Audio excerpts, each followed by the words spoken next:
My guy. First in, last out. My gentleman out here. My gentleman. First in, last out.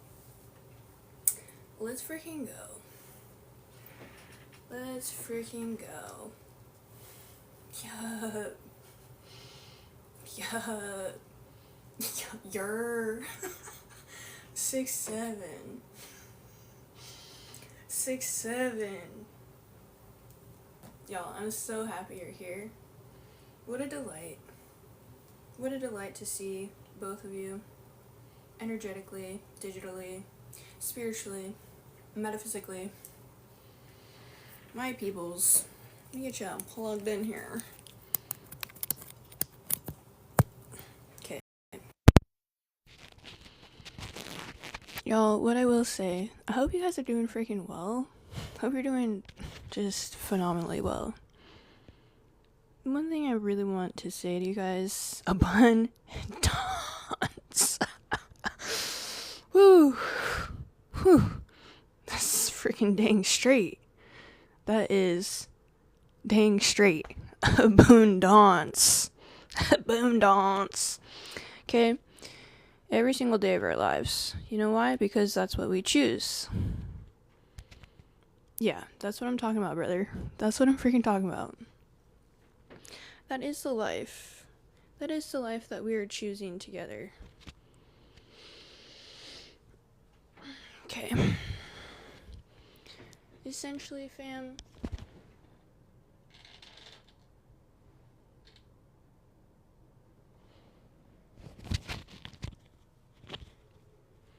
we out here with it. We getting crazy with it. We getting crazy.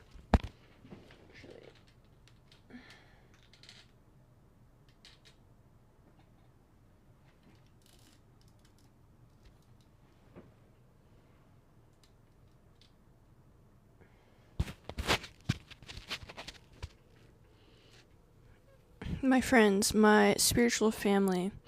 So, I want to start this off with a little just discussion about my idea of God and how my concept of God has developed through the ripples of time within this lifetime, okay?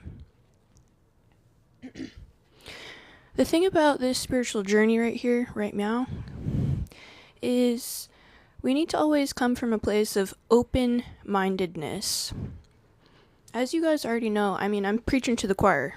I'm not, y'all aren't even the choir, y'all are the freaking pastors. Y'all are the preachers too. Okay, I'm preaching to the preachers right here. But I want you guys to just delve into the fact that we really do always need every single day of our lives, to include previous and future lives, need to come from a place of complete open-mindedness. Now, some people might take that down the wrong path. I know you guys wouldn't. The wrong path of, like, you can't be so open-minded about everything. Yeah, I mean, you don't want to be open-minded about yesterday, murdering, right? Well, it's good to, no, we're closed-minded to that. We know it's not good to murder on any front. But essentially, when it comes to the journey of being a human being, a spiritual being, a quantum being, it's a journey of open-mindedness, because that is where our divinity lies. That is our upper chakra, that is our crown third eye chakra. Those are the chakras that can really take flight, should we choose to keep them well-rounded and very much so open to discovering and learning. Now, the thing about we know about each other and everyone and being a human being, it's sometimes extremely hard to come from that place. Why? Well, because it's hard to come from an open-minded all the time, because we have certain beliefs, we have certain systems that we are programmed naturally.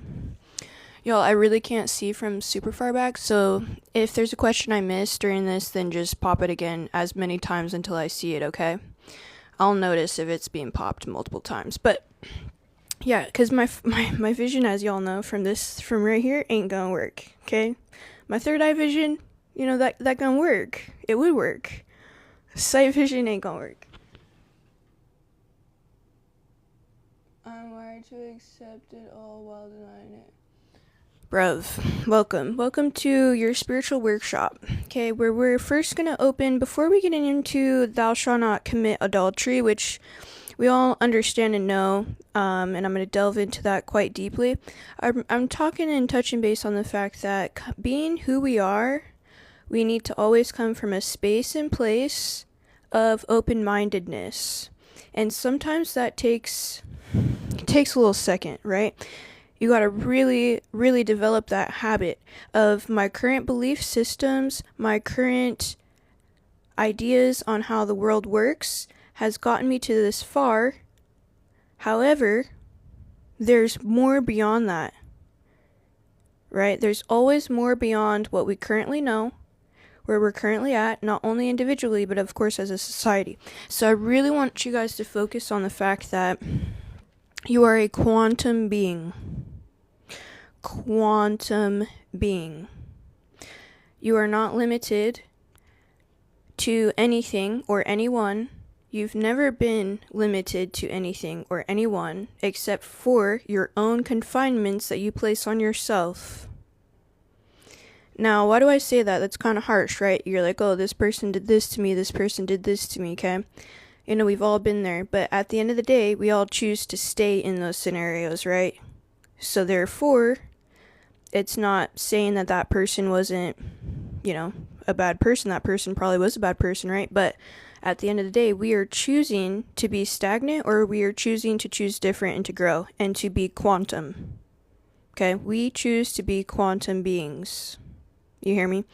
And therefore, to be a quantum being, to be able to take leaps and bounds and not get stuck in, crusty, dusty, musty, fusty, wusty type of dogma that keeps people buried 6 feet below while they're still trying to live, while they have life and breath, right? To rise above these things, we must understand that we need to be malleable, flexible, we need to be open-minded, we need to be okay with having to sometimes break our old chains of what we thought was true, what we thought was reality, what we thought was certain. A lot of times, things can be illusions as well, right? Where we get caught in illusions as being our certainty. The illusion of you deserve to be treated this way, this is why you're in this whatever. This is why you work here, or this is why you're in this relationship, or this is why you're in this family. You deserve to be treated like this. Illusions that we can get caught in that keep us trapped, to include our own mind. When you can break free from your own mind, tap into the quantum, this is where you'll find real change rapidly, right? Now, yeah, so essentially, y'all, thank you. Yeah, black is my favorite color. It's essentially all the colors in one, and also the absence of all colors. I love an extreme. We out here with the extremes. Ayy. The abyss. Ayy. 6-7. Ayy. 6-7. Ayy. Okay, so y'all, I freaking am so glad you're here, and I love y'all from the bottom of my heart, because my boy Roy just popping in with the goodness out here. That's my boy Roy right there. I love y'all. Y'all are the freaking greatest. Y'all just get it.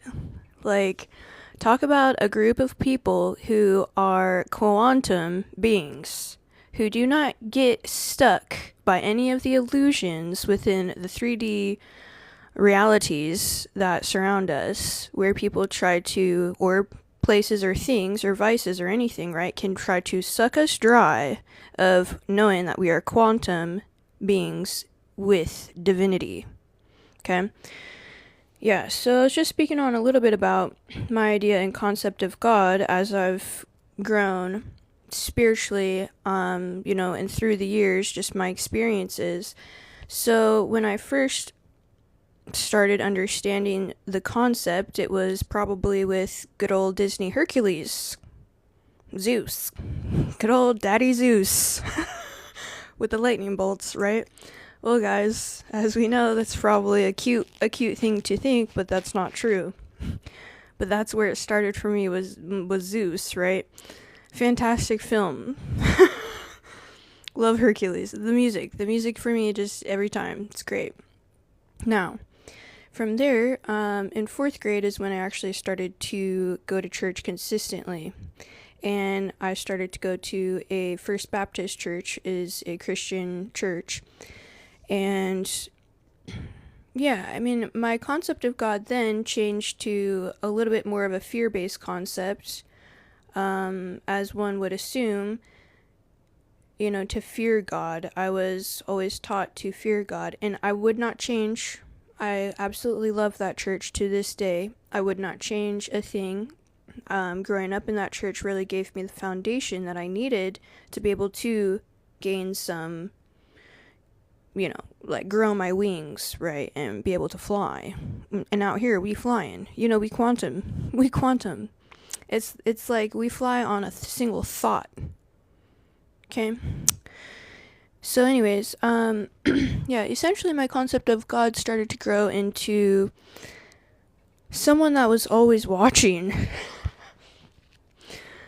Which, I mean, technically, we do kind of have that, but I definitely thought it was like someone quite large in the sky that was always watching and kind of taking notes on what I was doing or this or that. So it developed into maybe like a larger entity. I thought it was an entity that kind of had its own space on its throne, right? Well, obviously that started to die off. Eventually I realized, I was like, okay, once I started to really understand science more, I was like, well, that doesn't really make sense. It's giving cartoon to have a big person in the sky kind of on his throne somewhere. It's giving cartoon. I was like, that doesn't really make sense. So what is God? Like, what is my concept of God? It's hard to learn and grow in your concept of God, because when you learn and grow in your concept of God, you have to shed all your old beliefs and things that brought you to where you are right now, today. So it can be kind of scary, right? Because you're like, okay, well, everything I ever knew before, was that a lie? Not necessarily. It was just a different concept than was actual reality. But so then from there, I started to grow and develop in understanding that, okay, God is energy, so everything is God because everything is energy. So my idea of God went from some type of third-party entity that had its own throne within the cosmos, like chilling like a villain, just chilling up there. Open a LaCroix, I don't know what flavor, maybe like lemon or something, who knows? Or like key lime, like that's phenomenal, I could see that happening, like a nice key lime LaCroix, popping it open in the sky, chilling, like taking notes. Well, then once my idea of God started to become more to like the atom or molecule, or essentially how everything is live, like everything is alive and everything has energy.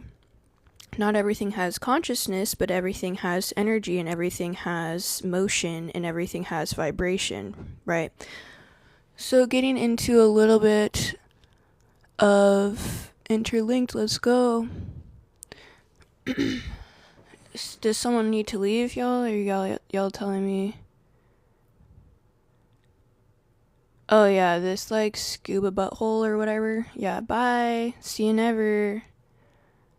You're freaking foul, and we don't want you in our class. So you're being blocked. Bye. Cool. Thank you for helping me with that. Y'all are awesome. Appreciate that. Okay, so then my concept of God started to switch. And just so you know, anyone who has lower vibrational energy, I'm talking lusty, dusty, crusty, musty, you have a warning right now. If you'd like to stay, let's relax on being lusty, dusty, crusty, musty, fusty, wusty, okay? This ain't the place. Now, so thank you guys for being here and taking this seriously. Essentially, so my idea of God turns into everything I see has God in it, which is quite a difference from having an entity in the sky, wouldn't you agree? And you guys can pop your idea of God in the chat as well if you'd like. This is a great time for that. So my idea of God shifted to an entity, to everything. And then I'm like, okay, if God is everything, like when I pray, then I'm not praying to a specific entity, I'm praying to the energy of the fabric of reality. You hear me? And now, to go one step beyond that as to what God really is, and this is my experience, y'all, from everything I've studied and learned over time, and had my concept develop and grow, my idea of God went from everything outside of me to everything within me. Okay? So, which is quite a shift to have all these energies from an entity to an energy of everything I see to an energy within you and me. Which we out here with a poet, we out here Dr. Seuss. We out here rhyming. we out here rhyming. So y'all, now, my concept of God today is holding true to that. It's not necessarily some other entity outside of us. It's what is within. And to include, I do believe that everything we see has that fabric of energy within it. Some religions call it like Tao. You have Taoism, they call it Tao. The quantum field could be within science. Like, I believe it doesn't really matter what you call it. Pretty much everything is from this fabric of reality and therefore has God within it as well. So then if everything is God, to include, we are also God. We have divinity from within, which that's really hard to grasp, because then you have to take full responsibility for things. Then you can't say, oh, God wanted it this way, or it was God's plan to have it go like that. Yeah, there's divine timing in things, and things are playing out in divine timing. However, when we understand that our divinity with source comes from within, and source being everything is from source. Source is everything, to include the divinity within self. Then you're like, okay, well, then I have to take actual personal responsibility. I can't just blame it on the man upstairs when things go sideways. So that's kind of hard for some people to wrestle and toy with, because they're like, oh dang, like I am the lead player and I'm in the lead role of my life, and I need to take full responsibility of everything that happens, because it's not on anyone else except for myself. So then when it comes to religion and stuff, when you're praying, you're not praying for anything outside of yourself, guys. Because you are the magician, you are the divinity, right? You are the person who has big say in how things actually play out. And this is what people want to try to trick you of. Not only that, but a lot of times within other places and spaces, they don't know what they don't know, right? Just as Jesus said on the cross, save them, they don't know what they do, or forgive them, they don't know what they do. Exactly that. Let me see what you guys are saying here.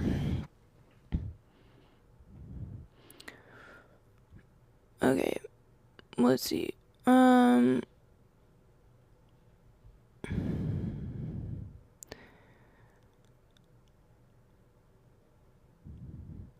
What if God's experience existence through you seems everyone else separation is a lie? It is. Separation is a lie. We're never separate. Yeah. And that's again too, exactly, guys. That's again too why we actually, when we die, we know that we actually don't have a third party energy that judges us. We judge ourselves. And here's the thing, in this in this type of environment where we're, dense and in the 3D and have this thing called emotions, which is the 4D, emotions in our psyche. And the 5D plus is everything like more energetics in the spiritual realm, gets up in the higher dimensions. So you guys, when, in this 3D space that we're in, we would judge ourselves wrong. But as soon as we like pass and switch over to the energetic side, we have just this beautiful knowing that everything is love and everything is beautiful, and we do correct our wrongs. We want to do that. So of course that's why the karma blanket will come back out, will roll out, and will reincarnate with whatever type of lessons that we need to learn. So we can actually choose to, of course, break free of those lessons and start to have really, really good, beautiful lives to include right now. But yeah, so my concept and idea of God has really just kept expanding. First it was a third entity, then it expanded to everything, and then it came back to the self, that we are the world and the universe experiencing itself. We have divinity within, but truly when we're actually praying, we're praying to the energetics of everything around us to include our own energy and our own divinity.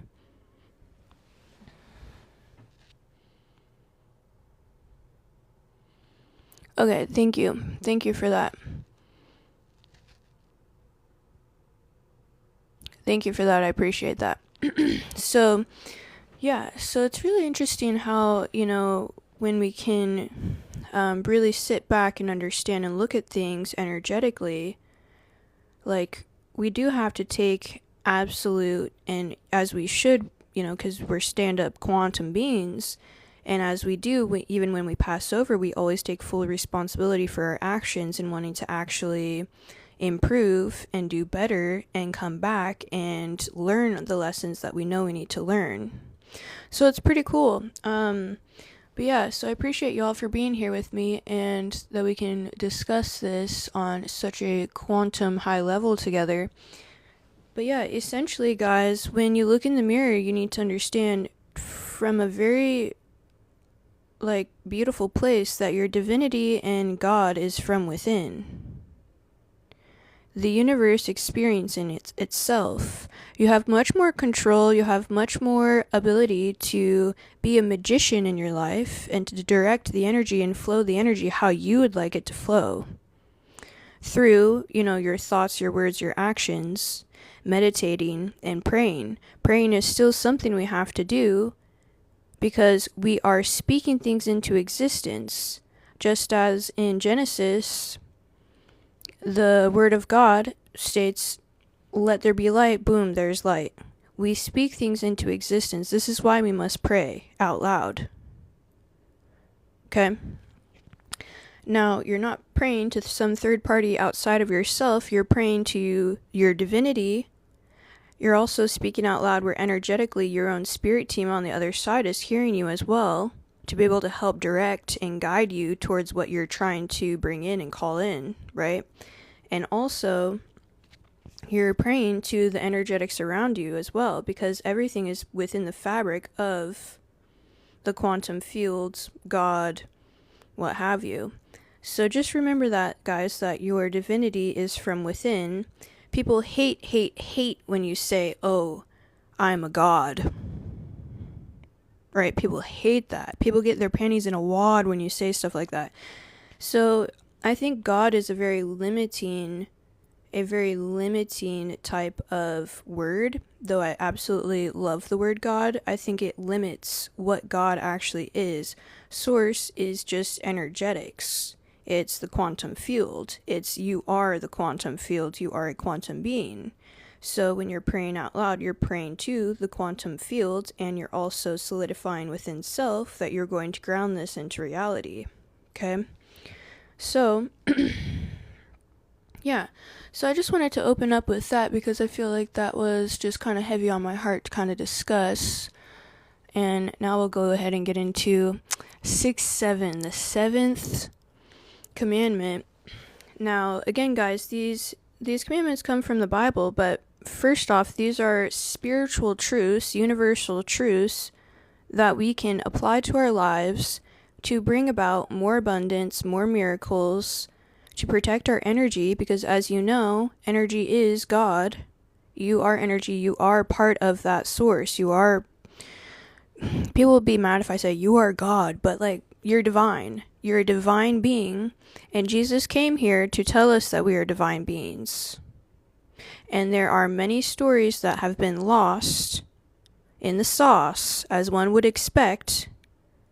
I mean, some of us lose things on a daily basis. You don't think some of Jesus' teachings aren't lost in the sauce? Right? So, anywho, what happens with religion a lot of times, guys, is they want you to believe that the divinity is outside of yourself, which is true to an extent because divinity is everywhere. It's the energetics, but your main divinity source comes from within.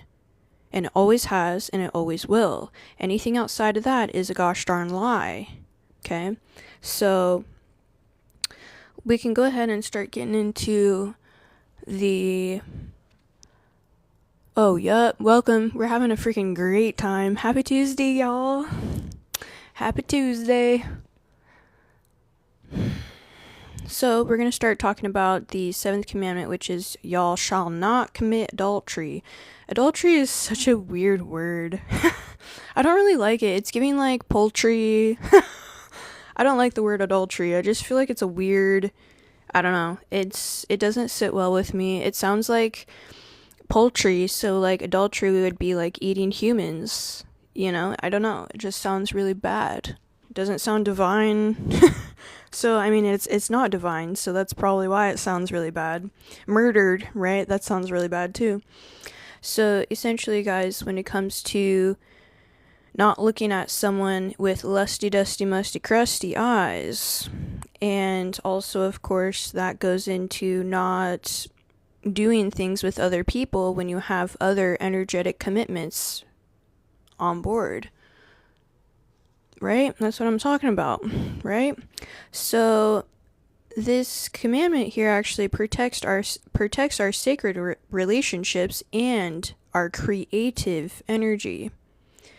As we know, if everything is energy and you're flowing out your energy to some rando and it's you got lusty, musty, crusty, dusty flowing energy out to that rando, you're taking your own ability to create away from yourself when you're leaking from your vessel like that, right? So, of course, we already went through all the chakra system, and the intimacy, pleasure, creativity is linked to our sacral chakra, which is like the organs down below. And yeah, I mean, here's the thing. If we are quantum creative beings and we're leaking out from that chakra, then we're not going to be able to show up as mighty and powerful in our daily when we're being creative beings. Okay? So we'll first start with a few. I'm actually gonna start with one question for ethics. This is all about ethics and living a really good, divine, happy life. As you guys already understand and know. Now, this question really ties in actually to where we first started was, understanding what is real and what's not. Not only that, but understanding that with time, your beliefs should be growing and they are not stagnant. You shouldn't be believing the same thing, your whole life. Your beliefs, your learning process, your ability to create is not a stagnant thing. It's a thing that is quantum. And therefore should never be stagnant. It should always be moving, growing, multiplying, perhaps even quantum leaping, right? So this question right here, I have it in bold because I was like, dang, this one just is kind of wild here, but it hits home, would you rather live happily in a beautiful illusion or suffer in truth? And it's like, okay, this is touching on just kind of what our minds can create, right? And also reality versus illusion. And I mean, the fact that we have divinity, we can choose what we want. And some people do choose these things. And it's like, why do they do? I've been one of these people before, guys. I've been one of these people that have suffered in truth, for sure, within relationships. The illusion, if you were to live happy in a beautiful illusion within a relationship, I mean, that's just giving it's riddled with lies, and you're not paying attention. Your chakras are out of balance, not paying attention to the lies that are creating the illusions, right? Suffering in truth is saying that you deserve to suffer, even though you know the truth. And we already know that you're a divine being with complete capability to completely change your life and your life path, to get yourself out of a bad relationship. So it's going to be a lot of relationship talk today, guys. I'm sorry if that might be triggering for some of you. It's absolutely triggering for me. Y'all, I crack jokes, sometimes they're good, sometimes they're not. It's all good, though. We out here, we quantum. So, yeah, so let's start, of course, with some numerology. Essentially, the number 7 is my favorite. Yeah, exactly. And you know what? We gotta live, learn, and apply. Applied knowledge, applied quantum learning, right? Applied, embodied truths, right? That's the one thing. You can learn and learn all you want. Learn and burn. I'd be learning and burning all day, but hey, if I'm not applying these things to my life, nothing will change, right? So, yeah, highly recommend, guys, that we learn and burn, and then we apply and embody these truths. Number 7 is absolutely my favorite of the 6, 7. Hey. And there's a lot of sacred vibration to the divine number here across many cultures. It's essentially going to be cosmic harmony and the soul's ascent. In Egyptian mysticism, 7 emerges from the union of the triad, 3 representing divine spirit, and the tetrad, 4 embodying the earthly matters. So it technically signifies the eternal life born from marriage of heaven and earth within humanity. So you have 3 plus 4 is 7, right? Now, biblically, we have your 7 path. Oh, snap, bud. I don't remember. I think I'm like a 6 or 7. I don't know. Trying to get on that 6, 7, though. Shoot. Y'all, that was horrible. Sorry about that one. You can throw tomatoes in the chat if you think my I can handle the truth. If you want to put tomatoes in the chat if my jokes aren't that funny, but in biblical traditions, the number 7 amplifies of course 7 days of creation, right? Well, we had the 6th, and the 7th completes everything because we had a day of rest, the Sabbath. And in Revelation, you also had the seals, trumpets, plagues. There's 7 each. And the 7-branched menorah, which is the cycles of divine fulfillment, judgment, and renewal. And then in my favorite, which would be anything esoteric. I love me esoteric, and I also love me some metaphysics. If esoteric and metaphysics had a baby, it's me, okay? Thank you so much. Appreciate that. Now, essentially with esoteric, they're saying that it governs the journey of initiation because, of course, as we know, we have the 7 chakras that we all went through. And then we have the celestial influence from the 7 classical planets and the 7 stages of alchemy that trace the soul's transformation towards enlightenment. So, 7, a prime, invisible by anyone but itself, stands... What am I saying here? Essentially, guys, 7 is a beacon of introspection and spiritual depth, okay? To help us with transcending struggle, to help us with balance. And in global traditions, from the 7 heavens of Islam, the 7 rishis in Hinduism, we've got the 7 beckons us toward inner wisdom, inner light, reminding us that true perfection lies not in static equilibrium, but dynamic quests for wholeness through sacred trials. So essentially, guys, it's really not living in any type of beautiful illusion or suffering in any type of truth. That is what number 7 is about. And it's crazy how it's also the 7th commandment. Interesting how these things just kind of work themselves together, and they're so interconnected on so many disciplines. Exactly. So, our boy Dennis Prager with PragerU, I want to go through what he says about this a little bit. He says essentially adultery is a difficult commandment for people to observe because of the enormous power of sexual desire and deep human longing for love. Okay?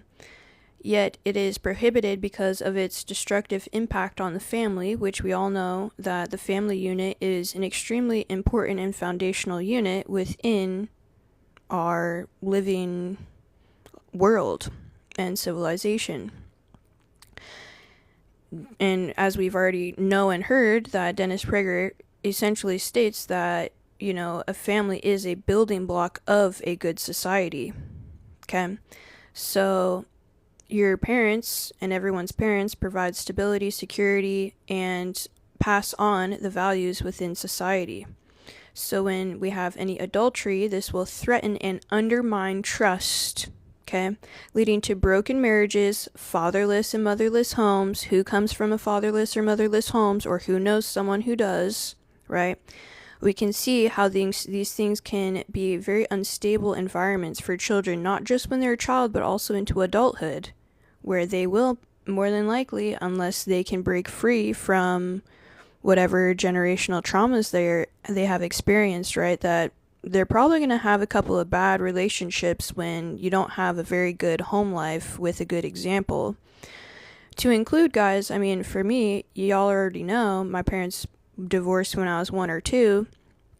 Well, guess what? I grew up in a church who had a lot of great couples. I was surrounded by great couples in church. But yet still, even when you have these things in society, you can still, like I did, slip into bad relationships of not valuing yourself, right? So it has the potential to create long-lasting instability in people's lives, right? So that's why we need to take these things very seriously. When we commit to someone, we need to take these things very seriously to make sure, of course, that we are coming from a space of course, wholeness, right? And not from a place of any type of lack, okay? And that your partner is doing the same, because if there's lack from either one of the partners, it's not going to be a stable, long-lasting, committed relationship, okay? Right, exactly. Seriously. So, and the cool thing is that because we are divine, we can create really beautiful things out of lack and separation or darkness that is experienced within our home lives. We can choose to step out of those things and create beautiful, beautiful lives for ourselves, but it has to be extremely intentional, and we also have to have extreme awareness, which, as you and I all know, awareness is not always a very fun thing for most people to have. To be aware of your shortcomings, to be aware of your potential relationship issues because of how you grew up, right? Yeah, so a little more on what our boy Prager was saying, Dennis Prager here. Even when we do have both spouses consent, adultery still harms the institution of marriage itself, okay? Eroding the foundation of responsibility and commitment that our higher civilization actually depends on. Now, he also emphasizes that while there are many marriages that struggle and outsiders cannot judge individual situations, no society can survive long term if it condones adultery. That is why it remains a central prohibition in the Ten Commandments to not only protect feelings but safeguard the very structure of civilization, which is our family dynamics, okay? So, a little bit more of a straightforward look into that, as we all understand, these are the building blocks of society, of a good society that is long lasting. So, a little bit into our favorite lady, Dolores Cannon. So, essentially, guys, from her type of spiritual viewpoint, if she were to have an opinion here on the 7th commandment of thou shalt not commit adultery, with her, as you guys already know, she did the quantum healing hypnosis sessions. So essentially, thou shalt not commit adultery transcends mere moral edict to become a profound lesson in energetic integrity. You hear me? Everything is energy. Energetic integrity. We could even call it a new thing, quantum integrity, or ethical energy. There's so many different ways we could look at it, but essentially, with having this integrity, you get more karmic balance, right? And it'll echo through your lifetimes. So Dolores would say that this is divine directive. This number 7, which is thou shalt not commit adultery, is a divine directive that serves as a guardian post against the chaotic energy exchanges that fracture the soul and fracture soul contracts, which we all know aren't paper. These are energy agreements within the quantum field, okay? Now, where infidelity disrupts our sacred blueprint of trust and commitment woven before incarnation, often replacing and replaying past life imbalances, to teach fidelity not as rigid law, but as pathway to unconditional love. Essentially, guys, anytime, I've talked about this a little bit on our discussions here before, anytime that we are sharing ourselves energetically with others, especially from an intimate space, this is weaving our energy with theirs into future lifetimes. Probably there's past lives that we might have had with them. If you have a really intense desire or pull to someone, it's probably past life charged, okay? Which is a slippery slope because, you don't want to get caught up into the same intimacy scandals throughout multiple lifetimes with multiple of the same souls, right? You want to become a quantum being, which you already are, but you want to step into your quantum divinity to be able to bring about sacred relationships, sacred intimacy, the way it's supposed to be, and the way it's supposed to be enjoyed as well. Now, Dolores Cannon also says that no act damns the soul eternally. However, adultery's karmic ripples, the pain, the betrayal, the self-doubt, right, are opportunities for release through forgiveness. So if you are feeling karmically entangled with someone where you're like, why can't I stop thinking about them, this and that, blah, blah, blah, call your energy back to you, guys. Do a prayer out loud where you call all of your fragmented energy pieces back to you from all lifetimes. I would even go as far as future as well. Why not? We're quantum here, guys. Everything's folding into one time zone, or one timeline. I would call back all my energy, all my fragments from every single lifetime, past, present, and future. And I would release all karmic ties, past, present, and future. And I would forgive all karmic ties, past, present, and future. Hey, should we put that in a song? Hey. Just kidding. Okay, I don't know. I don't know, guys. Y'all tell me, you know? So, now, essentially, yeah, we want to release through forgiveness these karmic ties, especially when it comes to intimacy ones, and visualize tearing up these old contracts and choosing light over the wheel of retribution through multiple lifetimes of going down the same wheel with these people. Like, no thank you, that sounds like hell. Like, hell is literally repeating things that should have been learned previously. Should have been learned. We gonna learn you today. That's what we gonna do. That's what we do out here. We learn. Hey, 9 people. Y'all are freaking awesome. 3.4? Let's get it to 6.7. I'm just kidding. 3.4 is so kind. I appreciate y'all.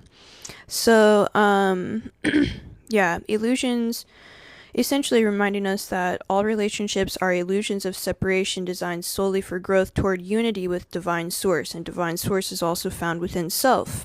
Now, you guys, say, you know, you're like, I don't know, like, there's so many bad things that can happen within our precious hearts here, where maybe we lose a lover, or maybe we lose a family member, or maybe we, like, we're pulled apart from the person that we really love because our families won't let us get together because we have different belief systems, what have you, right? There's so many reasons that one could have a muddled relationship, intimacy type of karmic wheel going on. What I recommend, guys, is to give yourself some grace and have certainty. You know, the cool thing about this whole reincarnation and stuff like that is the fact that if you can't be with someone in this lifetime and y'all really want to be together, you had better believe in a future life you're probably going to be together. Give yourself peace. Give yourself peace and certainty. To include your animals, y'all. To include your animals. I pray for my animals every single day. The previous animals that I've had. And I pray for their souls to not only do their own quantum leaping and to go up in consciousness, but I pray that also we're going to be together in future lifetimes as well. They can even, technically, your animals and stuff can reincarnate as well in your current lifetime if they've, like, since passed. If they're at that point where they're at a place where they can, you know, become some type of, or not some type, but a human.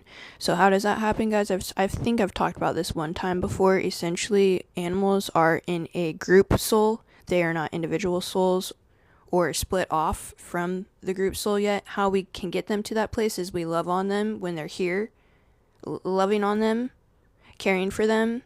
They start to develop personality. If you have any animals where you're like, dang, that's like a human right there, they're probably going to reincarnate into a human next, because it's very rare that we go down in consciousness. It's very everyday practice that we go up in consciousness, okay? So that's kind of cool that we actually are never ever, the illusion of separation is absolutely an illusion, okay? But the thing is, you know, we don't want to get caught up with crusty, musty, dusty, lower lust vibrational energies that have hurt our hearts in the past and keep hurting our hearts today and maybe plan to want to hurt our hearts in the future. Cut them ties, guys. Cut them ties, right? Now,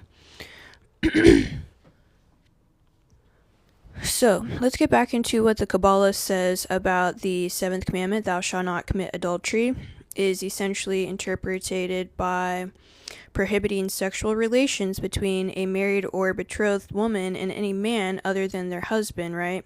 Reflecting a patriarchal framework where the focus is protecting marital bonds and lineage from the woman's side. Sages that write and teach on the Talmud emphasize that this transgression involves a spirit of folly, overtaking the individual, making it a prototype for irrational sins, and sever prohibitions punishable by death in biblical law, which, thank God we're not just in biblical law anymore. People would be dropping like flies. Like, oh, you looked at this lady lustfully. Everyone in my like a good amount, not everyone, all of these lusty, dusty crusties that put like comments about how I look in my lives, they'd be like dropping like flies. Like, well, off with your head because you're being lower lusty, dusty, crusty, musty. Shoot. Anyways, I digress. But yeah, so essentially there is kind of a double standard because men historically, even biblically, would engage in polygamy, right? And or relations with unmarried women without violating the commandment through premarital sex was viewed ambivalently for women but not men. So, I mean, a lot of things have changed, but yeah. Essentially, guys, the Kabbalists also do say that, just like Dennis Prager was saying, it undermines the family's sanctity and trust, the unit, the foundation, and societal order. It creates betrayal and fidelity. Ethical monogamy in modern context to preserve holiness and communal harmony and preserve our families, right? So, the seventh commandment, they also say, is like a cosmic principle of spiritual integrity. Or like we were saying earlier, it could be considered like ethical energy or quantum ethics, if you will. It's viewing adultery not merely as a physical act, but as a rupture in the divine soul structure and sacred union, okay? Not only our divinity with self, but our divinity with others.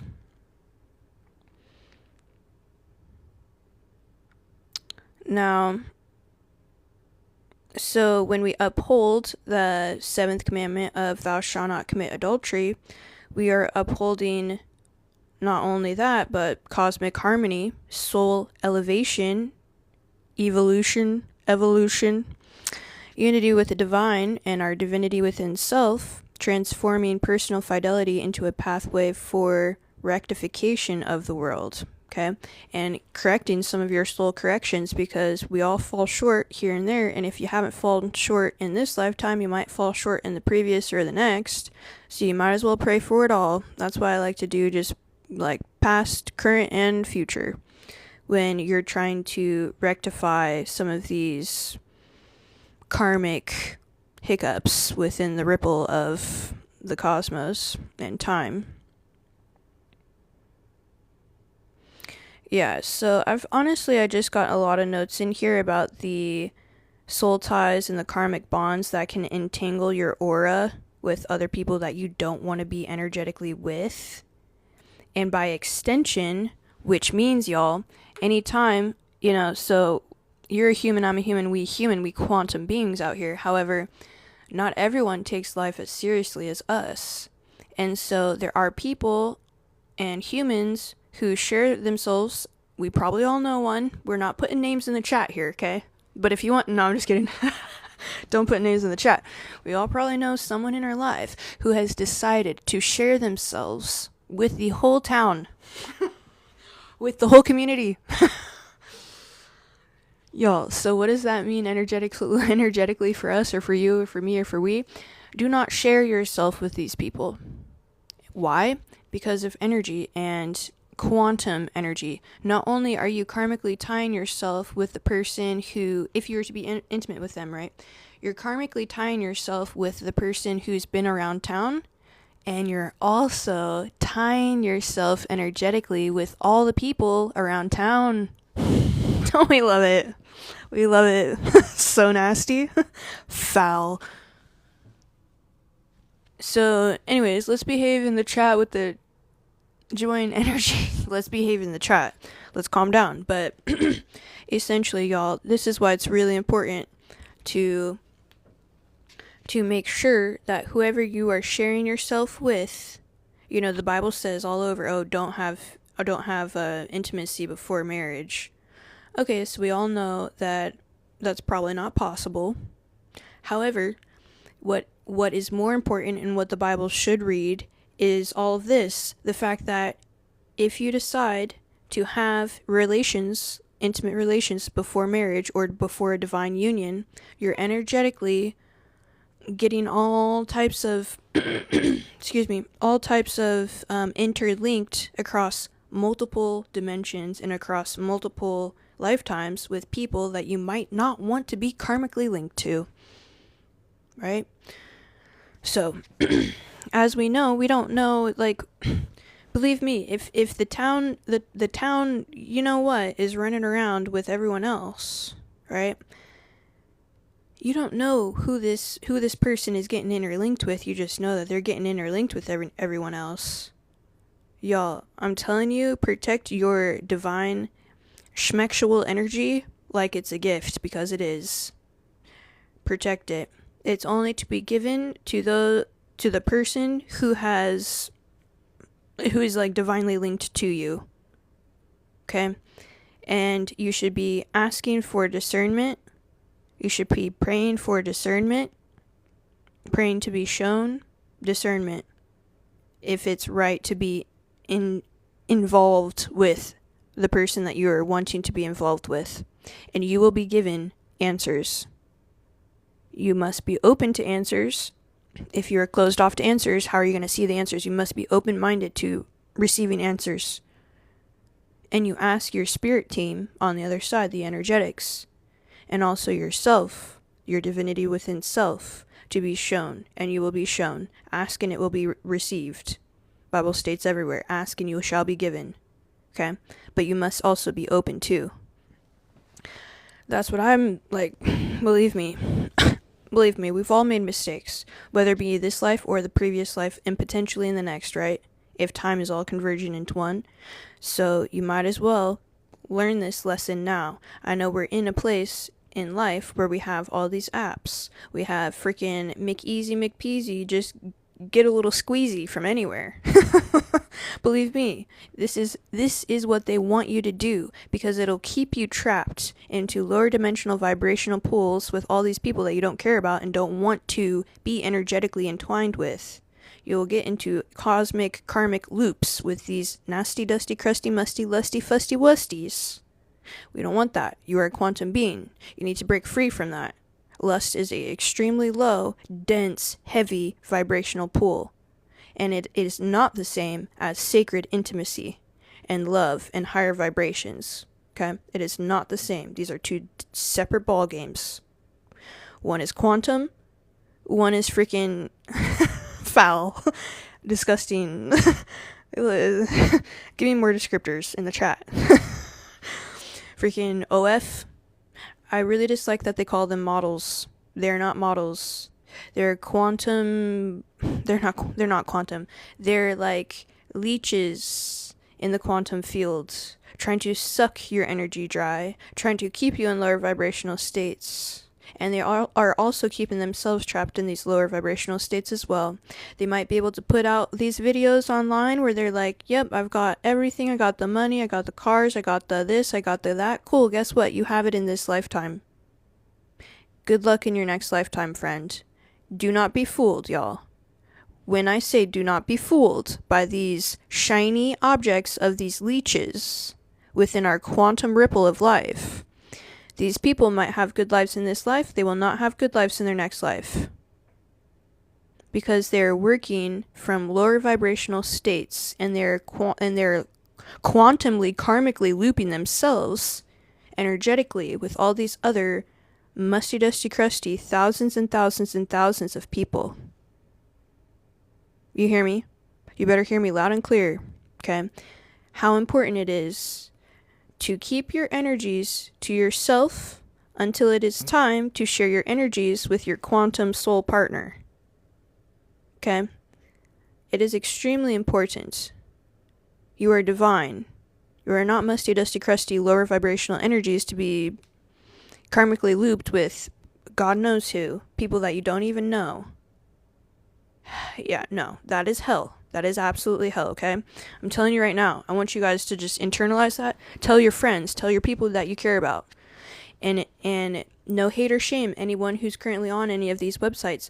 What you need to do is you need to free yourself today, because you do not want to be quantumly, energetically entangled with all of these lower vibrational energies within the 3D and within Earth, in the 4D, whatever. You do not want to be stuck. Change your life today. You have the power to change your life today. Right now. Right meow. Okay? So, let's cut all ties from lower vibrational, musty, dusty, crusty, fusty wusties. And be proud of yourself for doing it. You are sacred. You're a sacred divine quantum being. Okay?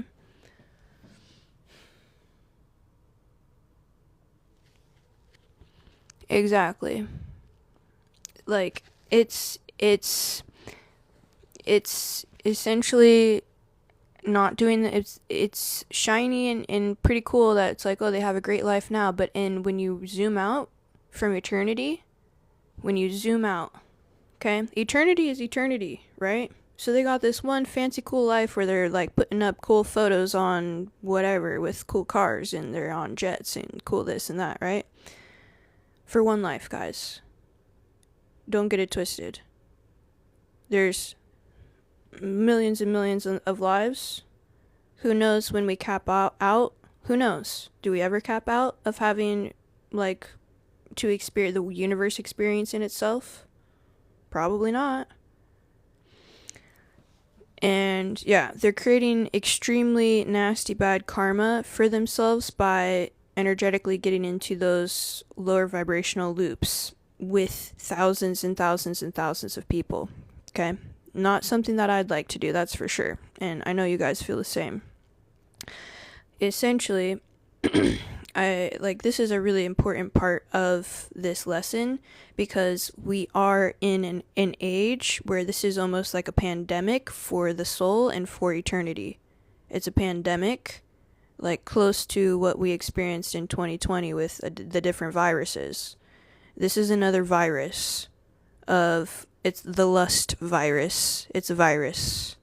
We need to see it for what it is and not be tricked. Yes, it is absolutely part of spiritual warfare. Absolutely. 100%.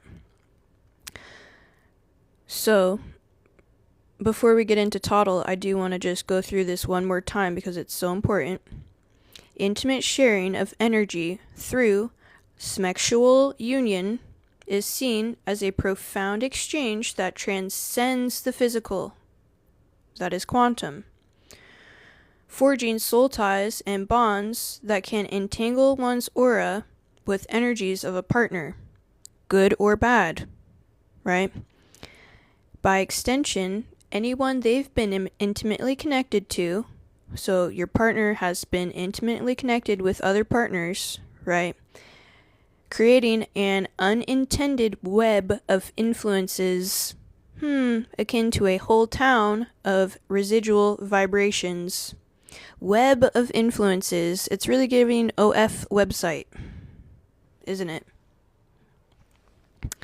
Now, the entanglement often occurs accidentally as promiscuous connections amplify the transfer of both positive and negative energies, introducing depletion, dark entities, unresolved karma debts with others, and can manifest as emotional turmoil, spiritual blockages, psychic parasites in life, and not only this life but the next. Karmically, such bonds weave threads across lifetimes, delaying soul liberation by replaying patterns of betrayal, patterns of attachment, patterns of imbalance, until resolved through awareness, through forgiveness, through intentional energy cleansing. So I don't want you guys to be scared, right? Because you can choose to change your life literally right now if you're in any of those dark holes, or even if you're not and you're like, oh man, maybe I've been with however many people, but they've been with other people. Don't be afraid. What you need to do is be intentional about calling all fragments of your energy back to you. Not only within this lifetime, within, of course, the previous lifetimes, and within your future lifetimes. You might as well pray for your future lifetimes too. You might as well. Why the heck not? Quantum beings, let's go. Okay? And to energetically cut and release any karmic ties, known or unknown. It's always good to pray for the unknown too, energetically. Because a lot of things can try to wiggle their way in energetically or slip in, right? No, pray for both known and unknown, seen and unseen, right? Cutting of these energies and ties. And also forgiveness, as you and I have all discussed, that forgiveness is huge when it comes to this stuff as well, to really being able to cleanse and clear out some of these karmic cesspools. Sorry about that, that's kind of foul. Some of these, parasitic pools that maybe we have gotten accidentally because we didn't know at the time. A lot of times, when we know things, we can start to act differently and we can start to show up better for our lifetimes now, correcting previous lifetimes and prospering our future lifetimes all at once, because we are quantum beings, okay? So, yeah, essentially, guys, as we know, these parasitic, lower, lusty, dusty, crusty, musties are fleeting pleasure, weighing heavily on the soul's eternal journey toward wholeness and divine unity. So our boy Tuttle, in his ethics book, are you guys liking this class, by the way? Hopefully y'all are liking this class. We all liking it? We out here? We're almost at 6-7. I appreciate y'all. I'm glad you guys are here. Yay. Okay, good. I'm glad you guys are freaking here right now. Yeah. Another thing too, guys, so the cool thing about life in general is in our future lives, like, y'all, we can be freaking homies again in our future lives too. Like, don't ever think that relationship ties have to end in one lifetime. They drag over into the next, for good and for bad. So we just want to make sure that we're focusing on the good and apologizing / forgiving and releasing the bad, right? So that way we can be bringing in the quantum energy beings that we want to be with in our future realities, which is pretty sweet. Pretty sweet. We have way more control than we think we do. So, with our boy Tuttle, Aristotle, thou shalt not commit adultery is, of course, a matter of virtue, emphasizing moderation. His stuff was always about moderation and balance, the golden mean, the pursuit of flourishing through rational self-control. Self-control, fruit of the spirit. This should be one of our very favorite fruits of the entire universe. You know why? Because it can actually bring about the true type of abundance that we want, the true type of quantum fulfillment that we want. Self-control. Right? And I'm preaching to the preachers out here, okay? Because I myself, anything that I say, I'm also working on too, guys. Right? So self-control is a huge thing. It encompasses discipline. Self-control can actually lead to so many other beautiful things like self-respect, self-love, right? Not being manipulated by others because you have control of self. Not also, when you have control of self, you're less inclined to try to manipulate and control others as well. And you can actually say and respect people from a higher space. Whenever anyone tries to control you, I will bet money that they are not in control of themselves, because we already know in this class everything starts within.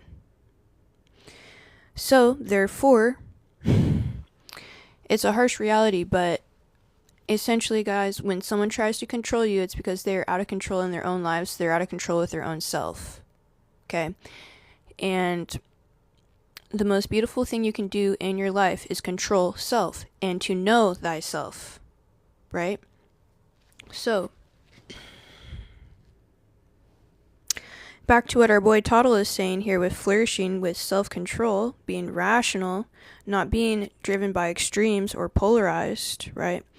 He would argue that adultery violates the virtue of justice, it breaks trust, contractual bonds, and it harms the spouse and the broader societal order and social order, relying on stable relationships for communal harmony. Okay, furthermore, our boy Tuttle might view an act of adultery as a failure of temperance, of being able to temper oneself, patience, right? So you're coming to excessive desire over reason, right? We reason first, we contemplate first. Is this someone I want to be energetically entangled with across multiple ripples of lifetimes? When you start to ask that question, that becomes kind of serious, right? You're like, do I want to share my energy? You must value yourself first to be able to ask this question. Thank you so much for the roses. That's very kind. I appreciate you. You must value yourself first to be able to come from a space of, do I want to share my energy with them? It's never, this is all I can get, I gotta share my energy with them. That is the opposite of what we are doing.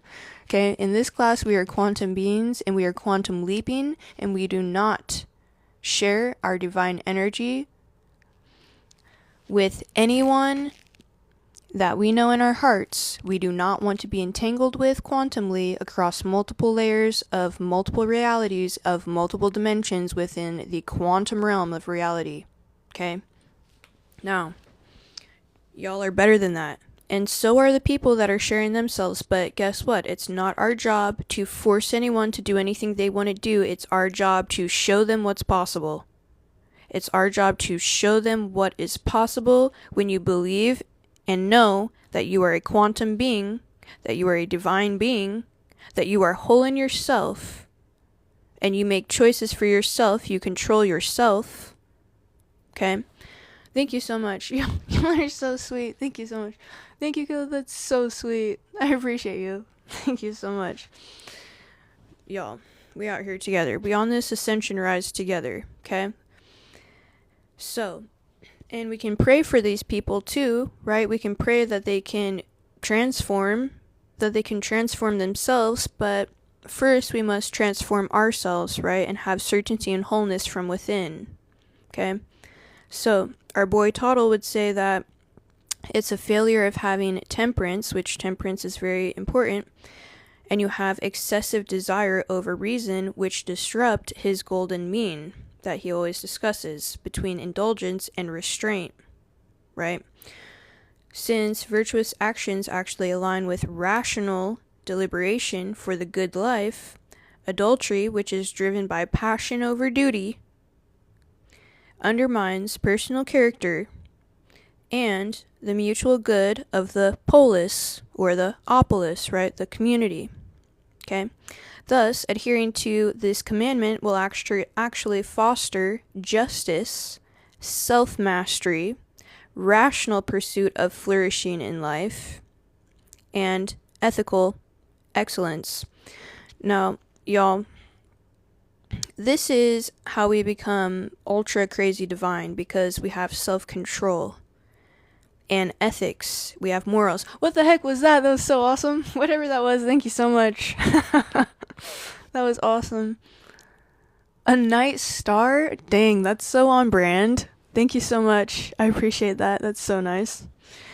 So, y'all, have you ever met someone and you're like, dang, it's giving David Goggins, right? Someone who's just so in control of themselves. Have you ever met someone like that? You ever met some military folk who are like on the dot? It's crazy how in control they are of themselves. You ever met someone in your life where you're like, whoa, like this person, you never catch them slipping. They're always way like early, on time, whatever. They're always done up to the nines. Everything's perfect. Like, they're getting up and they're doing whatever they said they were going to do. If they said that they were going to do XYZ, they are doing XYZ. The people that show up every day and do what they say they're going to do, that is called head and heart coherence, cognitive coherence. Those are the people that are leaders that we look up to, because they have conquered self. And as we all know, when it comes to this quantum game of reality, it's not about controlling the other man. It's about controlling thyself. It's about knowing thyself to get into those quantum games, quantum leaping, and spiritual ascension. So, yeah. I mean, it's one of the best things that you can do is have self-control. Okay?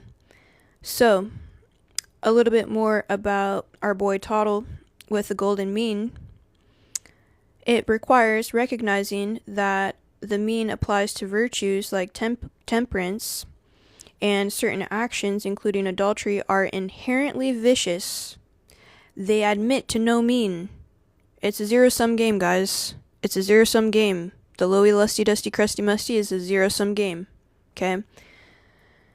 And directly imply evil without room for moderation. Now, when one indulges pleasures to crazy levels, when they're out of balance, the deficiency is of insensibility. Adultery exemplifies excess of unchecked bodily desire and can override rational judgment with ethical boundaries. Okay? It's just a zero-sum game, y'all. It's leaking out from your own divine light. It's, other people are leaking out their divine light, when we already know, too, that since we're all connected in space-time, for one, is an illusion, but separation is also an illusion. When one of us is succumbing to these lower, lusty, dusty, crusty vibrational energies or overindulgence, not only are we leaking the light from our own divinity, from our own vessel, we're also leaking light from the collective vessel as well. Okay? So, if you're like, oh, I don't know, if depending on where you guys like to put your value, if you're more of a, I want to do it for me, then do it for you, and it also ripples into the quantum for everyone else. Or if you are more of a person who likes to say, I want to do it for everybody, then do it for everybody. And it also, of course, is being done for yourself in the same way, right? So, for example, like when 2020, when we had to get like shots or whatever, we're forced to freaking have shots and stuff. I didn't do it because I wanted it. I did it because I was like, okay, collectively, I want to do this for the collective. I don't care about myself. So, but, anything that we do not only affects ourselves, it also affects everyone else. So all I'm trying to say here is tie things to your why. If your why is related around yourself, then do it for yourself. It ripples into eternity. If your why is more anchored to the community, then do it for the community, and it also ripples into your own self. You see how that mirrors. Okay, so either one is fine. Just know that it's helping both you and the greater all.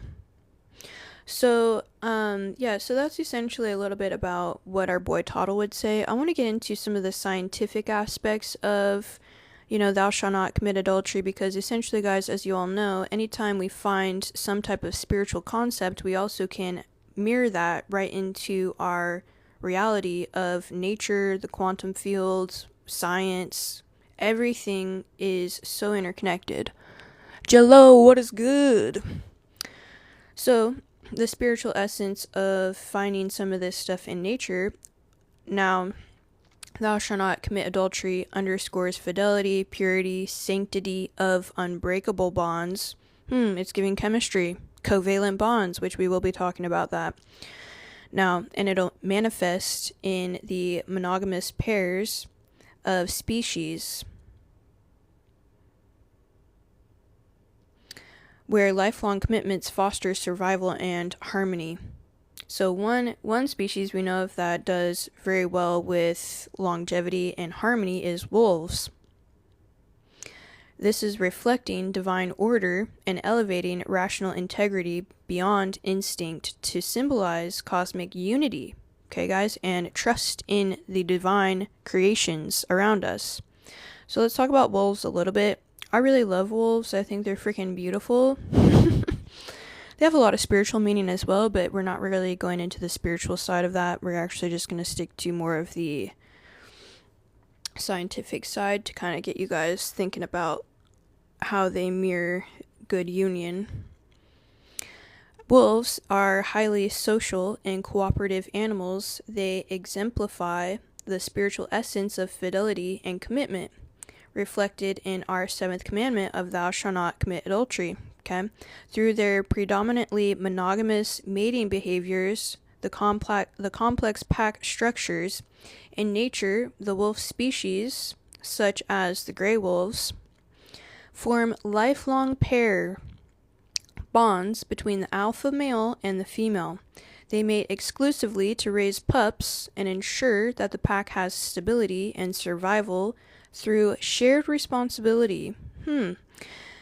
Like hunting and defense and nurturing of the offspring. Okay.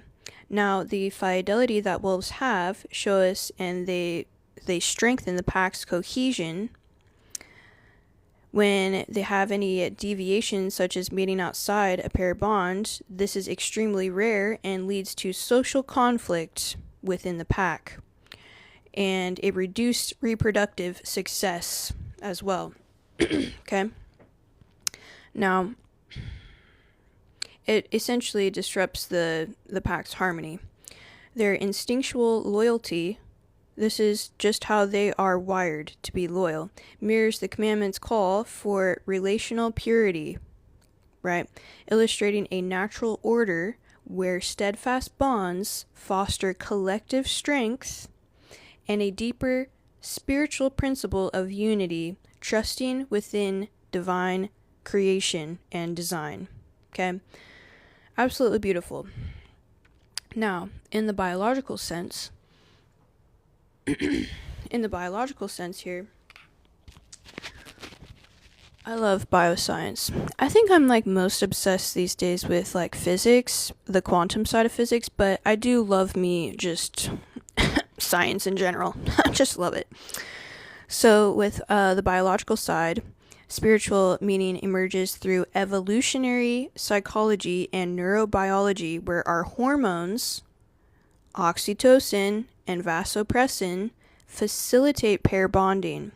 Okay, illustrating how natural mechanisms promote attachments for offspring stability, akin to the commandment's call to preserve marital purity as a pathway to spiritual wholeness and avoidance of karmic debts and karmic entrapments within the grand scheme of reality. Okay, so from an ecology standpoint, provides a little bit further insight with symbiotic relationships of the mutual fidelity.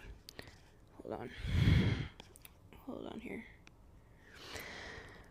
Yeah, between certain plants and pollinators, okay, where deviation or infidelity leads to the ecosystem imbalance, paralleling spiritual warning against betrayal of the chaotic ripple effects on communal and divine harmony. Okay, so the plants even know, they're like, things happen, they cross-pollinate, right, and other things are created, but essentially plants know as well that to create balance in the ecosystem, they're pollinating with who they're supposed to be pollinating with. Okay, now within physics, we have the quantum entanglement, which you guys have probably heard about. So with this analogy, essentially, the particles are inseparably linked across vast distances. That's why you hear sometimes, oh yeah, my divine union, like one person's from one side of the world, the other person's from the other side of the world. The universe likes to work like that. Why? Well, we got quantum entanglement here, guys, where it's like two magnets that just attract, okay? So remember, I've said this a million times before, but we are manifested because we also are wanted to include, if you in your heart you have the divine want and divine need and divine certainty that you are to have a mate in this lifetime. That is something that is out there in the quantum field if you don't already have them already, right? It's out in the quantum field through this quantum entanglement, or people might call it like the red string theory, what have you. Doesn't really matter what you call it, but essentially The particles are linked across vast distances and evoke eternal, undivided spiritual connection, where, of course, this commandment number 7 here, protects against the fragmentation of these energies.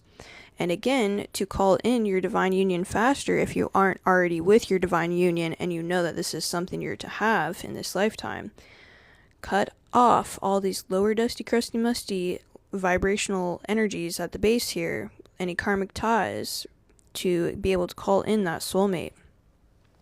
Now, I do want to talk about covalent bonds a little bit because I think it's important. Are you guys enjoying this, or is this boring? Fire knowledge, let's go. But let me know if this is like getting boring or something.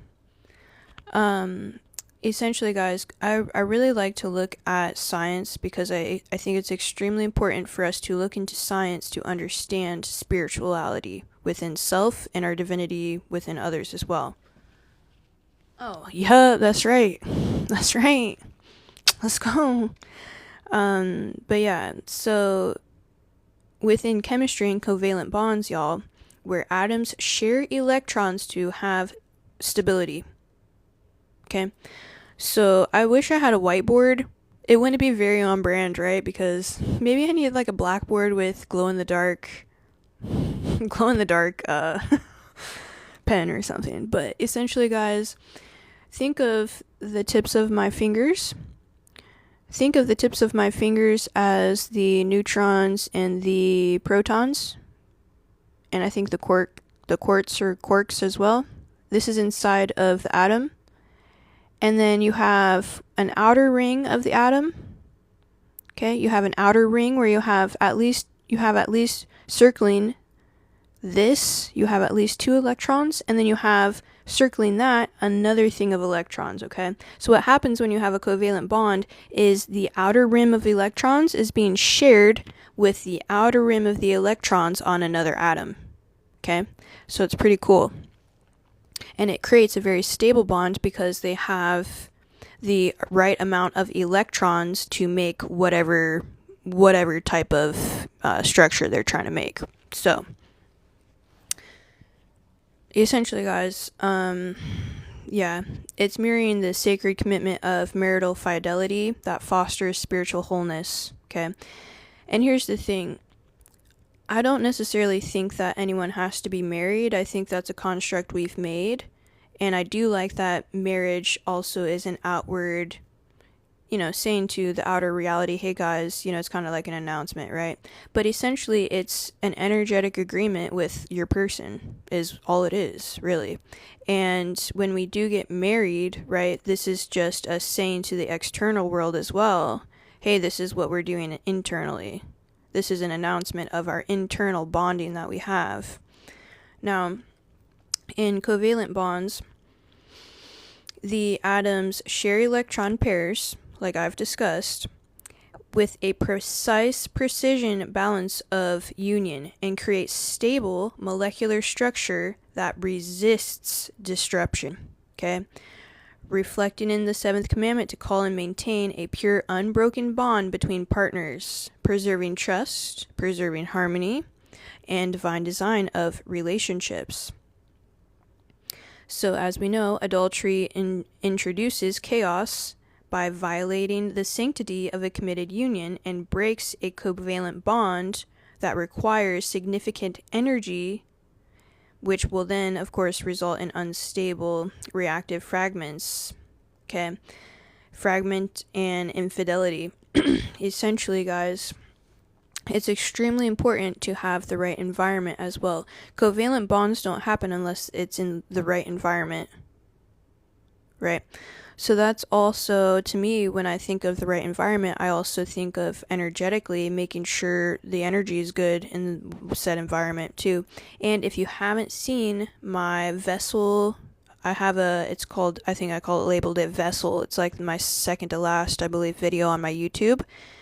Watch that. I talk a little bit about the home, and I do think that pairs very well with, adultery and stuff, right? Because our home is our sacred space, and it should be our sacred space, at least. And there's a lot of reasons why, to include, not raising our voices to anyone within even our homes, our closed doors, right? There's a lot of spiritual reasons why. And I do think, of course, sacred union ties into the home, right? So it's a good video. If you guys haven't seen that, you might like it, if you so choose. But yeah, so the covalent bond, the atoms bond selectively based on specific properties in the environment, parallels the intentional, exclusive choice of partnership, right? Emphasizing that purity of intention and loyalty are essential for stability and long-term stability as well. Much like the Commandment's warning against diluting sacred unions. The strength of these bonds, as seen in the molecules, underscore resilience and faithful commitment. When these things are honored, it's a stable foundation within the chemical systems, but also within human relationship, aligning with spiritual principle of unity and fidelity as pathways to divine harmony. So y'all, essentially, our relationships are vessels of divine light, as we are also vessels of divine light. And therefore, we need to treat these things extremely seriously. And you see how even covalent bonds, atoms on a microscopic little scale, how sensitive atoms are to be able to form a covalent bond. Okay? It has to be within the right environment, and it has to be able to match up on a specific electron level to be able to form a covalent bond. So what I want you to take from that, guys, when it comes to the chemistry side of things, how a tiny microscopic movement within the energy can change everything. And you need to take things that seriously energetically within your own lives as well, because tiny little ripple effects within your own energy, one thing off, right? You can get back on balance, but you have to be very intentional to include the people around you. Like, I'm not saying to isolate yourself, though. I'm definitely the one. I love to isolate. I love to be by myself in my own energy. Remember, we are never alone anyways, guys. We always have our spirit team on the other side. You were born with 1 to 2, and you have at least 1 to 2 plus however many more. Some people have more than others throughout their lifetimes. Someone like Elon Musk, for example, who's doing all kinds of crazy things in all different types of dimensions, he probably has like a freaking like maybe 100. That might be dramatic, but he would probably have a lot of but energies on the other side helping him, because he's in so many pools, right? Someone like myself, who's mainly in one lane. I talk about many things, but I'm in one lane here of teaching, trying to teach, or trying to open people's minds up to wanting to learn other things, or wanting to grow, right? Wanting to be great, not only in this life, but the next. So I probably have a couple, right? But what was I saying from this, guys? Oh, how sensitive the energies are, and how, we shouldn't necessarily isolate ourselves, but you should absolutely protect your energy. And you should absolutely make sure that just as you clean your house, just as you tidy up make things nice, just as whatever you do in your life that you're like, that's really nice, I did that. Make sure you're doing the same with your energy. That's really nice, I did that. I made sure I'm cutting off what needs to be cut off. I'm transmuting anything that's bad to be working for me, for the greater good. And I'm also calling in more abundance, good energy, transformational, vessel type of energy. Clearing my field. You can do that, of course, with voice, with sound.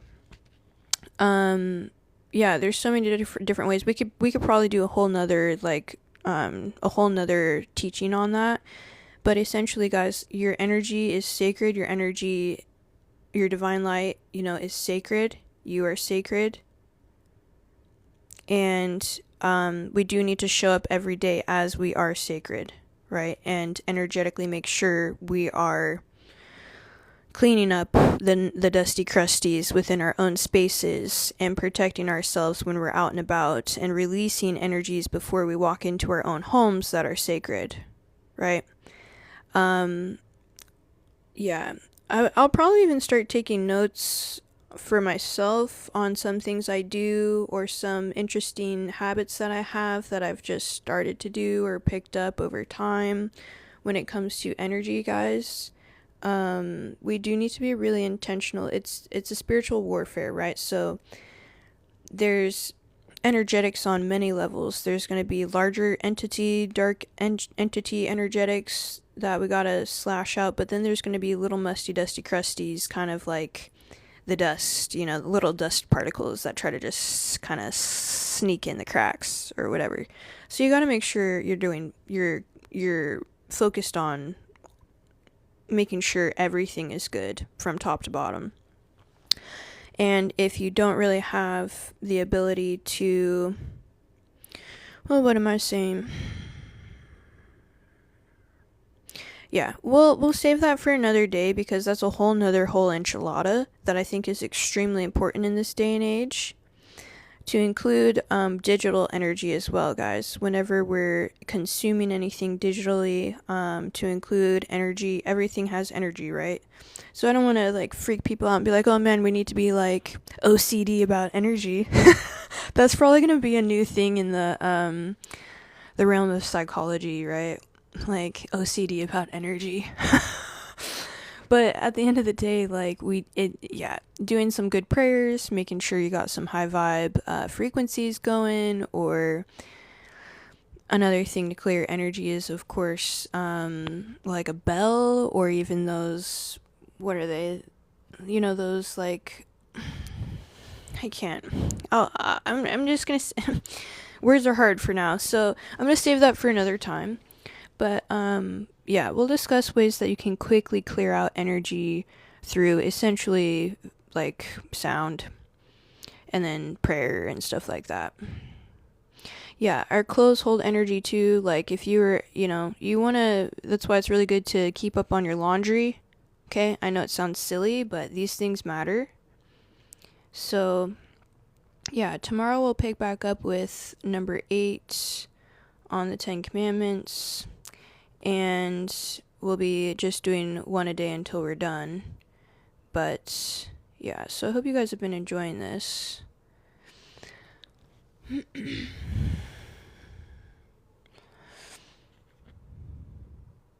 Yeah, exactly. Yeah, and that's if you guys can, thank you so much.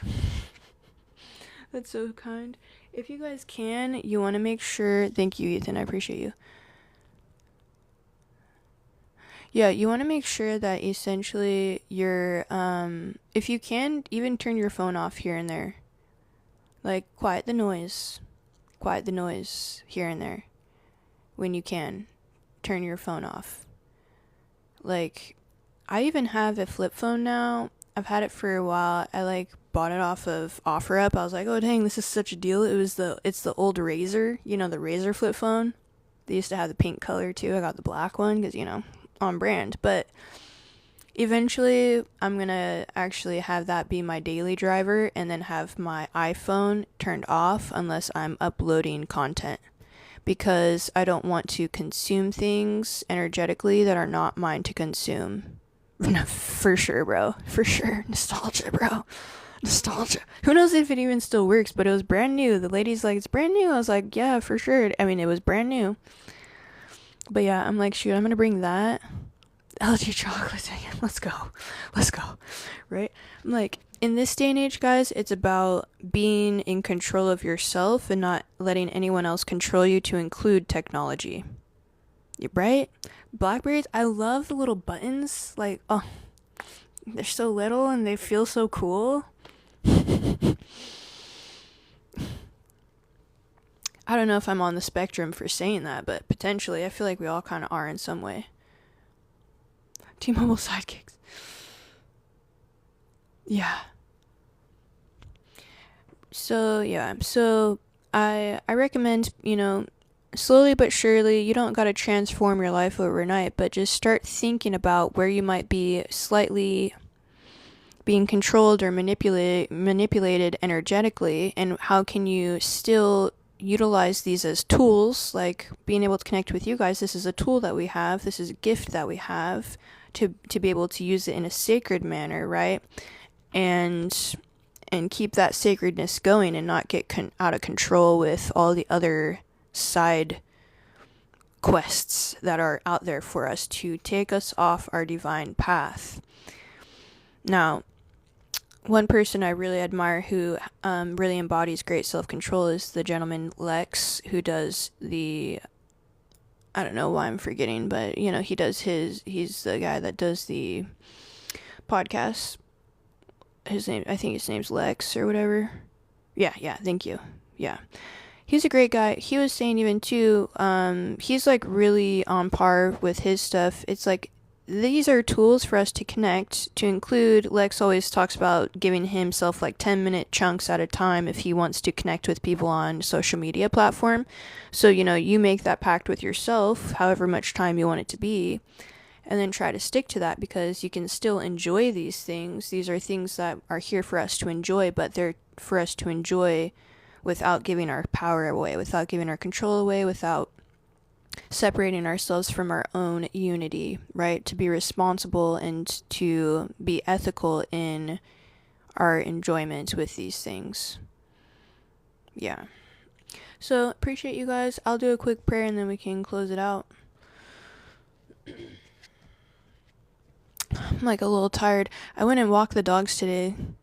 So the weather is about to be a little patchy, so I was like, let me just walk the dogs today instead of this Friday. I go volunteer and walk the shelter dogs, which, if you guys, since we're on the topic of relationships tonight, if you're like not in a relationship and that's something you have a lot of love to give, a good way to give love is to give back to whatever you want to give back to, okay?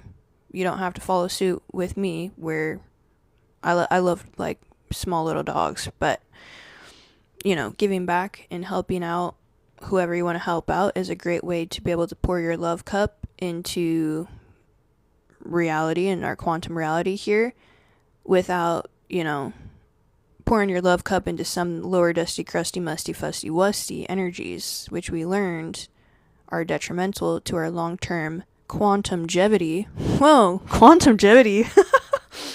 Yo, we out here making new words in the Webster Dictionary. What is good? Exactly.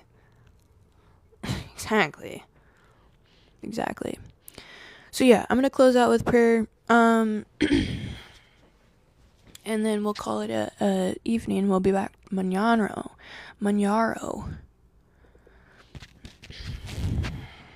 Okay. Just like the quantum prayer Olympics. It's ready out here, so like, okay. Okay.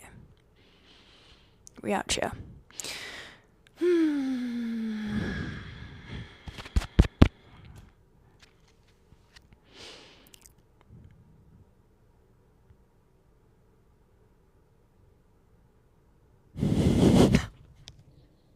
Sorry, y'all.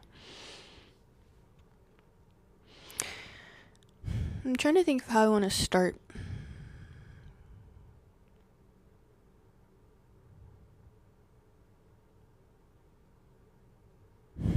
We're going to go with quantum. Dear Heavenly Quantum Energy, of all that is, all that was, and all that ever will be, we are gathered today to delight in the quantum aspects of reality that have been given to us to explore in our past, present, and our future lifetimes. Thank you for bringing us together to discuss these realities.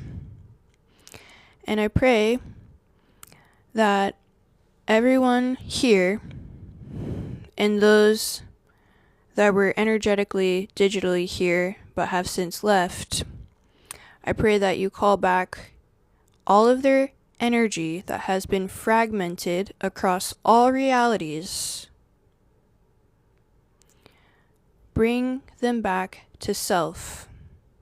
I also pray that you cut all cosmic, karmic ties, energetic ties that are known, that are unknown, that are seen, that are unseen, that do not need to be a part of the collective energy and the individual.